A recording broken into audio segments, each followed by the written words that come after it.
Chairman PTI समेत जो दीगर रहनुमा उनके नाकाबिले ज़मानत वारंट गिरफ्तारियाँ आज, क्योंकि हम हमेशा बात करते हैं जब उनको रिलीफ मिलता है, तो आज जो नहीं मिला उस पर भी बात कर लेते हैं ना। देखिए मैं ये कहना अवॉइड करना गिरफ्तारी हो सकती है क्योंकि खान साहब तो बार बार प्रेडिक्ट करते रहते हैं। मैं आपकी बात को समझ रहा था और मैं इसको कोशिश कर रहा था कि मैं अवॉइड करूं, लेकिन आप पकड़ लेती हैं। बिल्कुल दुरुस्त बात है। ऐसा लग रहा है, कुछ लोगों का ऐसा कहना है कि अदालती रवैया जो है उसमें भी एक तब्दीली आ रही है। अच्छा। कई मिसालें मैं देना नहीं चाहता इस वक्त, लेकिन ये बात दुरुस्त है कि ऑब्जर्वेशन गलत नहीं है। अच्छा। मिसाल के तौर पर आज की ज़मानतें कैंसिल होना, ये बहुत बड़ा सबूत है इसी बात का। हालांकि पुराना केस है, अभी तो 9 मई चल रहा है, 25 मई की बात है। एनीवे नहीं तो इसमें गिरफ्तारी हो सकती है क्योंकि खान साहब प्रेडिक्ट करते रहे हैं और फिर जब वो देखिए उन्होंने कोर्ट जाना होता है वो आखिरी तकरीर समझ के करके जाते हैं कि मैं गिरफ्तार हो जाऊं। तो ये सॉरी, एक खबर तो आपके साथ यहाँ ये शेयर करनी है जो आते आते मुझे मिली है कि खान साहब ने अपनी पूरी लीगल टीम फारग कर दी है। अच्छा, और उसकी वजह? अभी आता हूँ उस पर। लीगल टीम में कौन कौन था? सबसे बड़ा नाम तो उसमें अली जफर है। अली जफर साहब ने पीटीआई के और इमरान खान की कितनी केसेस में जान बचाई है और कितना उनका कंट्रीब्यूशन है, उनको इस तरह यकजुम्बश कलम फारग कर देने की मैं मुजम्मत करता हूँ। सही।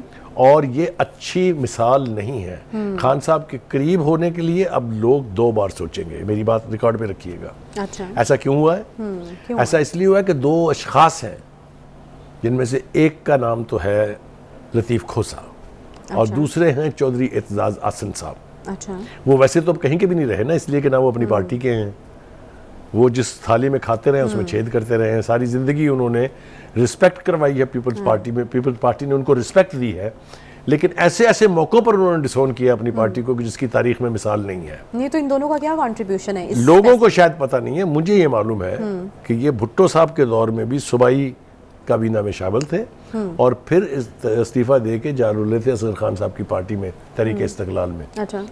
एक बात। दूसरी बात यह कि लतीफ़ खोसा साहब जिनको पार्टी कहाँ से कहाँ ले गई है, उन्होंने भी पार्टी के साथ एक बेटे की टिकट के ऊपर कंप्रोमाइज़ करके, यानी पीटीआई से टिकट लेने के चक्कर में उन्होंने अपनी पार्टी को डिसोन किया। अब उनकी एक गुफ्तगू जो है वो सोशल मीडिया पर भी वायरल है और कानों तक भी पहुंच रही है कि लतीफ़ खोसा साहब टिकट का ही मामला था। जी बिल्कुल, दोनों के बेटों की टिकट का मामला था। साहब ने स्टैंड लिया, इस तरह का स्टैंड तो पीटीआई के लोगों ने नहीं लिया। ठीक है, बिल्कुल आप ठीक कह रही हैं। वही अब खान साहब को मशवरा दे रहे हैं कि ये जो मर्डर केसेस है ना 2 आपके ऊपर, इसके ऊपर आपकी जान पर बड़ा अजाब आने वाला है। अच्छा। और भी बहुत कुछ कहा है उन्होंने, वो मैं आज रोक रहा हूँ। ये जो डिसॉल्व किया उन्होंने अपनी legal committee, central legal committee, इसमें इन दोनों का क्या? इन्हीं का, इसके अलावा और किसी का रोल है ही नहीं। अच्छा, इनके कहने पे किया। हाँ, तो अब इनको बना दिया ना उन्होंने, खोसा साहब बन गए ना। सही हो गया। ठीक है, समझ आ गई ये बात आपकी। सही। ये जो हेस्ट के फैसले हैं ना, ये उस वक्त होते हैं जब कोई एक बड़ा लीडर जो है वो ब्रेक हो रहा हो। ये इस किस्म के अनहोने फैसले करना, ये आपकी वीकनेस की दलील है, आपकी बहादुरी की दलील नहीं है। ठीक है जी। क्या हुआ एकदम से असद उमर साहब को ऐसे इंकशाफात कर डाले? और देखें असद उमर साहब पीटीआई को जो है वो एक जारी करना पड़ा पेपर कि ये असद उमर साहब ने जो बोला इंटरव्यू में उसके हवाले जी। मैं उनके खानदानी पसमंदर में तो जाना नहीं चाहता हूँ क्योंकि वो बात निकलेगी तो फिर दूर तलक जाएगी। अच्छा। उनके एक भाई जो है नून लीग में, जुबैर अहमद उनका नाम है, और असद उमर साहब जो हैं ये पीटीआई में थे। पीटीआई का जैसा मैंने कहा कि बहुत बड़े स्टॉलवर्ड थे, लेकिन अब जो वो गुफ्तगू कर रहे हैं वो एक तरह से मुकम्मल तौर पर इमरान खान साहब और उनकी पॉलिसीज को डिसोन कर रहे हैं। मतलब अपना दामन झाड़ रहे हैं वो उन जी। ये मैं आपको वसूख से कह रहा हूँ क्योंकि ये याद रखिए कि जो असद उमर हैं ये चूँकि पार्टी के सेक्रेटरी जनरल भी थे और इमरान खान साहब के करीब 3 लोगों में इनका शुमार होता था।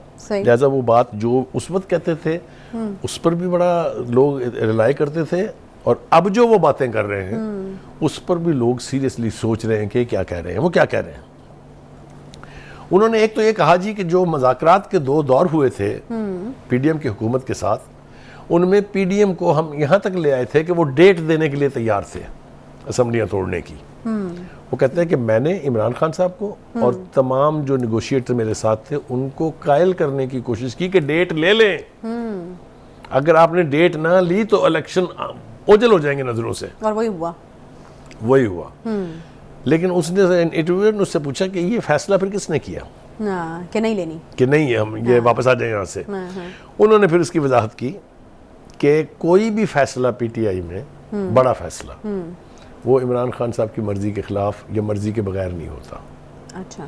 तो उन्होंने सारा मलबा जो है इमरान खान साहब पर डाल दिया है कि उस मुज़ाकरात से वापस होने का फैसला खान साहब का था। सही। ठीक है जी। दूसरी बात वो ये कहते हैं कि -1 फार्मूला की बात हो रही है बहुत ज़्यादा।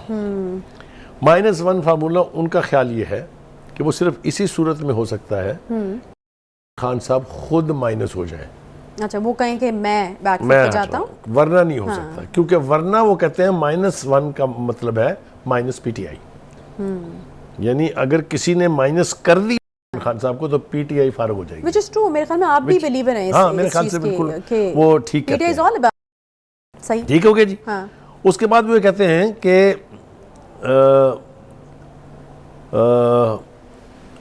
जो एक मीटिंग हुई थी जिसमें बाजवा साहब भी मौजूद थे, जनरल बाजवा, ये इनके सूरत हाल बदतर होने से पहले की बात, जब ये हुकूमत ख़त्म हुई है, वो कहते हैं उसमें मैंने ये कहा था कि हम इज्तिमाई तौर पर अपने ऑब्जेक्टिव अचीव करने में नाकाम हो गए। यानी वो ये कहना चाह रहे हैं कि मैंने ये बात पार्टी के टॉप इजलास में, एक अहम इजलास में बता दी थी कि हम अपने ऑब्जेक्टिव अचीव नहीं कर सके, लिहाजा हम नाकाम हो गए। दूसरी तरफ जनाब आ जाइए अब। अच्छा बुखारी साहब, ये जो इलेक्शन ना लड़ने वाली बात उन्होंने की है, अब वो कह रहे हैं कि मैं तो पहले डिसाइड कर चुका था। देखें, उन्होंने बहुत कंडीशनल बात की है। उन्होंने कहा है कि मैंने कई महीने पहले ये फैसला कर लिया था कि मैं इलेक्शन नहीं लड़ूंगा 2023 का। अच्छा। लेकिन साथ ही उन्होंने ये कहा है कि अगर हालात ऐसे हो जाएं, अच्छा, या मैं समझूं कि ये जरूरी है इलेक्शन लड़ना, तो कोई ये हरफ आखिर भी नहीं है। अच्छा, लड़ भी। लेकिन ये वो बात कह रहे हैं कि हालिया जो इस वक्त हालात हैं, इसके तहत मेरा कोई इरादा नहीं है 2023 के इलेक्शन लड़ने का। अच्छा। वो ये कहते हैं कि मैंने पहले भी कहा था और मैं अब भी कह रहा हूँ कि अगर पीटीआई चाहती है कि मुल्क में इलेक्शंस हों, मुल्क में पॉलिटिकल स्टेबिलिटी आए, तो तमाम स्टेक होल्डर्स को बशमूल खान साहब और पीटीआई को 2-2 कदम पीछे हटना होगा। यानी वो डिसोन कर रहे हैं इमरान खान की इस वक्त की पॉलिसी को कि अगर आप इसी पर कायम रहे तो आपको भी और पार्टी को भी नुकसान होगा। ये वो बड़े दबंग तरीके से कह रहे हैं। और एक और हम बात जो उन्होंने की थी, उन्होंने कहा था कि वो शुरू से इख्तलाफ करते रहे हैं खान साहब के जो सियासत करने का तरीका था, या जो एक रिफ्ट थी वो इस्टेब्लिशमेंट के साथ ही नहीं बल्कि दीगर पार्टीज के साथ भी बैठने का वो जो एक था कि नहीं बैठेंगे, बात ही नहीं करेंगे। तो वो देखिए, मैंने फिर आपको कहा कि इस वक्त उसने अपना सारा मलबा जो है वो खान साहब पे डाल दिया, खुद कोई जिम्मेदारी लेने के लिए तैयार नहीं है। अब आ जाए 9 मई पे। 9 मई के हवाले से वो कहते हैं कि जो भी स्ट्रेटजी, मुझे नहीं पता कि कोई स्ट्रेटजी थी, यानी वो बिल्कुल डिसोन कर रहे हैं कि 9 मई के बाद जो कुछ हुआ उसमें उनका कोई हिस्सा था या उनके इल्म में था। वो कहते हैं मेरे इल्म में भी नहीं है। लेकिन 9 मई के बाद जो हुआ और जो अब शवाहद सामने आ रहे हैं, वो लगता है कि वो एक calculated and well planned policy का हिस्सा था। यहाँ तक भी कहा जा रहा है कि टारगेट्स तय थे कि अगर खान साहब को पकड़ा जाएगा तो कहाँ कहाँ जाके अटैक करना है।